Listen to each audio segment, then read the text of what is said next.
This is the main way that the thyroid hormone affects our metabolic rate.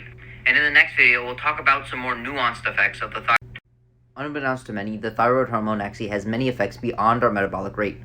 Interestingly, patients with hypothyroidism typically have elevated LDL, HDL, and blood triglycerides. And those with hyperthyroidism typically have low LDL and normal HDL. One of the effects of the thyroid hormone is to increase the uptake of LDL out of the bloodstream into the liver. It also decreases the synthesis of cholesterol by reducing the rate-limiting enzyme HMG-CoA. By stopping the production of this enzyme, we limit the amount of cholesterol we can produce. Therefore, the lower our thyroid, the more cholesterol we produce, and the less LDL is taken out of our bloodstream. And the higher our thyroid, the less cholesterol we produce, and the more LDL is pulled out of our bloodstream. The thyroid hormone also increases both protein synthesis and protein degradation, also referred to as protein turnover. With low thyroid, protein synthesis is reduced, causing muscle loss and muscle weakness. But the same thing occurs in hyperthyroidism, because protein degradation exceeds protein synthesis. So both high and low thyroid can cause muscle weakness and muscle loss.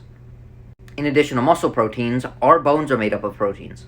Those with hyperthyroidism typically have low bone mineral density, because degradation exceeds synthesis. And those with hypothyroidism actually have high bone mass because of a decreased bone degradation, but bone quality is poor because they have a decreased rate of bone renewal. With hypothyroidism, you also have slow-growing hair, skin, and nails, therefore they become dry, coarse, and brittle.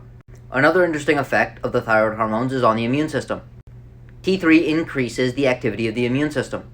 Too high of thyroid and you can develop an overactive immune system, causing many allergies. And too low thyroid and you are more at risk of infection. The thyroid hormone also increases the production of glucose by the liver by increasing gluconeogenesis, which is the creation of glucose out of things like amino acids, glycerol, and lactate, and by increasing glycogenolysis, or the breakdown of stored glucose within the liver to be released as glucose in the bloodstream. With too high thyroid, you can get hyperglycemia, meaning elevated blood glucose, and too low of thyroid can actually cause hypoglycemia, meaning low blood glucose. T3 also stimulates gastric motility. Those with high thyroid can actually have diarrhea and malabsorption due to hypermotility, and people with low thyroid typically have constipation. T3 also stimulates steroidogenesis, which is the creation of things like testosterone, estrogen, and progesterone.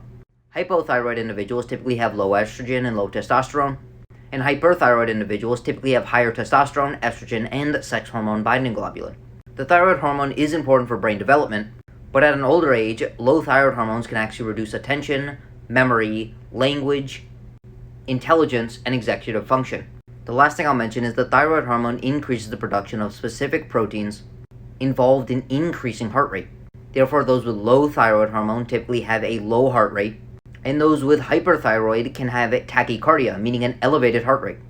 There are a few more effects of the thyroid hormone, but they're not fully understood and elucidated yet, such as possibly having effects on the voice in both hypothyroidism and in hyperthyroidism.